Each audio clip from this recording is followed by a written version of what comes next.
Hello friends, स्वागत है आपका एक बार फिर से आपके अपने लीगल चैनल सोच पर प्रहार में। दोस्तों, आज की इस वीडियो में मेंटेनेंस पर एक जजमेंट आपको बताने वाला हूं और इस मामले के पूरे फैक्ट्स आपके सामने रखूंगा। अपने ही स्टेट का मामला है, उत्तराखंड का, और उत्तराखंड हाईकोर्ट का जजमेंट ये है। अब दोस्तों, होता है क्या है, देखिए, मेंटेनेंस के केस में ना आप हर एक व्यक्ति के सामने कुछ ना कुछ परिस्थितियां होती हैं और अपनी अपनी परिस्थितियों को लेकर के हर एक व्यक्ति को लगता है कि मेरे जो फैक्ट्स हैं वो बहुत मजबूत हैं।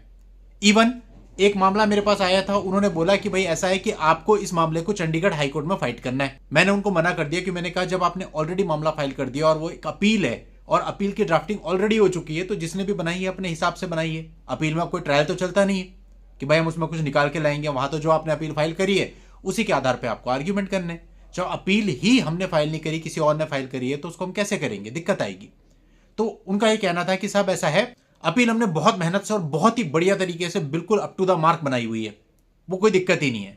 लेकिन दोस्तों, ये उनका अपना मत था।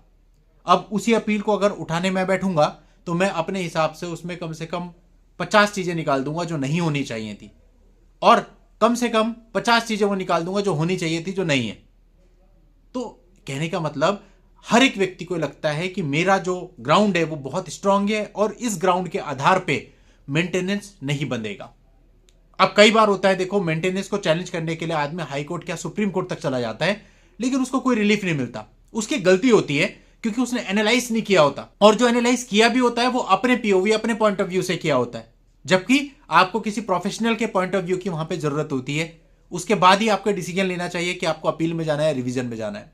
अब एक मामले के फैक्ट्स आपको बताने वाला हूं, इससे आपको बहुत कुछ पता चलेगा मेंटेनेंस के बारे में। एक लेटेस्ट जजमेंट है और सीखने को बहुत कुछ मिलने वाला है। आगे बढ़ने से पहले आपसे कहना चाहूंगा, आपने अभी तक भी चैनल को सब्सक्राइब नहीं किया है तो फटाफट चैनल को सब्सक्राइब करके नोटिफिकेशन बेल पर जरूर क्लिक कर लें, क्योंकि इस चैनल पर इस प्रकार के वीडियोज मैं आप लोगों के लिए लाता रहता हूं। पहले दोस्तों, हम इस मामले के फैक्ट्स जान लेते हैं शॉर्ट में, हम बिल्कुल डिटेल में नहीं जा रहे उनके बीच में क्या विवाद था। मोटा मोटा यह था कि पत्नी ने अपनी तरफ से एक मेंटेनेंस की पिटीशन फाइल करी थी, उनकी बेटी भी थी, तो दोनों के लिए मेंटेनेंस मांगा था। अब इंट्री मेंटेनेंस डिसाइड होना था और इंट्री मेंटेनेंस पर कोर्ट ने 5,000 रुपए लगा दिए। 5,000 रुपए प्रति माह का ऑर्डर कर दिया। पति ने इस ऑर्डर को चैलेंज किया उत्तराखंड हाई कोर्ट में। अब उत्तराखंड हाई कोर्ट ने इस मामले की सुनवाई करनी थी।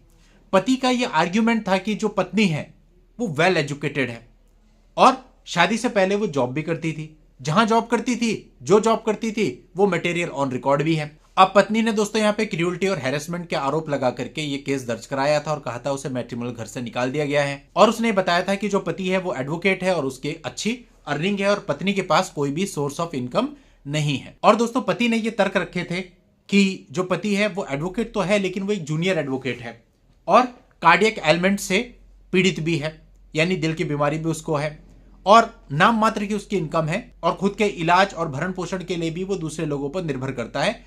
और जबकि जो पत्नी है वो वेल एजुकेटेड है, क्वालिफाइड है, शादी से पहले वो जॉब भी करती थी, जो जॉब करती थी वो मटेरियल ऑन रिकॉर्ड भी है। लेकिन फैमिली कोर्ट ने ये सारी चीजों को इग्नोर करते हुए इंट्री मेंटेनेंस का ऑर्डर किया है, जो कि नहीं किया जाना चाहिए था। अब हाईकोर्ट को यहां पर देखना था, तो हाईकोर्ट ने देखा पूरा मामले के तथ्य और परिस्थितियों को, पति के आर्ग्यूमेंट सुने, पत्नी के आर्ग्यूमेंट सुने, और हाईकोर्ट ने पाया कि फैमिली कोर्ट ने 5,000 रुपए इंट्री मेंटेनेंस का जो ऑर्डर किया है वो बहुत ही बेसिक ऑर्डर है। मतलब फैमिली कोर्ट ने सारी परिस्थितियों को बैलेंस करने की कोशिश की है, कोई एक्सेसिव अमाउंट उसके ऊपर नहीं लगा दिया है। 5,000 रुपए लगाए हैं, पत्नी भी है, बच्ची भी है, और कोई सोर्स ऑफ अर्निंग को वाइफ की पति प्रूफ भी नहीं कर पाया है। ऐसे में 5,000 रुपए रीजनेबल है और फैमिली कोर्ट के ऑर्डर को ही अपहेल्ड किया।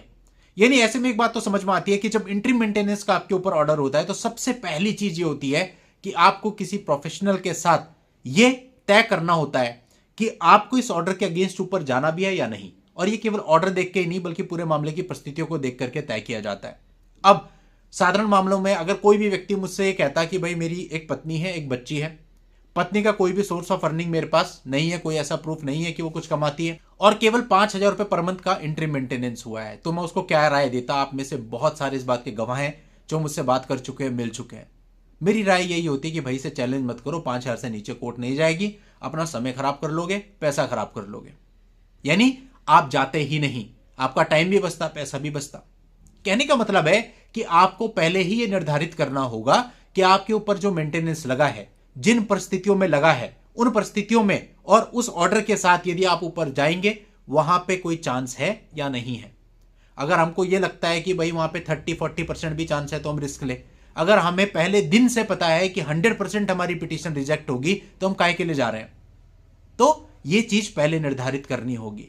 दोस्तों उम्मीद करता हूं आपको मेरी पूरी बात समझ में आई होगी। आप लोग की हेल्प के लिए इस मामले का लिंक आपको इस वीडियो के नीचे डिस्क्रिप्शन में मिल जाएगा, वहां जाकर के आप इस पूरे मामले की जानकारी ले सकते हैं। आज की इस वीडियो में इतना ही। नेक्स्ट वीडियो में नई जानकारी के साथ मैं आपसे फिर मिलूंगा। तब तक के लिए goodbye and thank you for watching. Take care.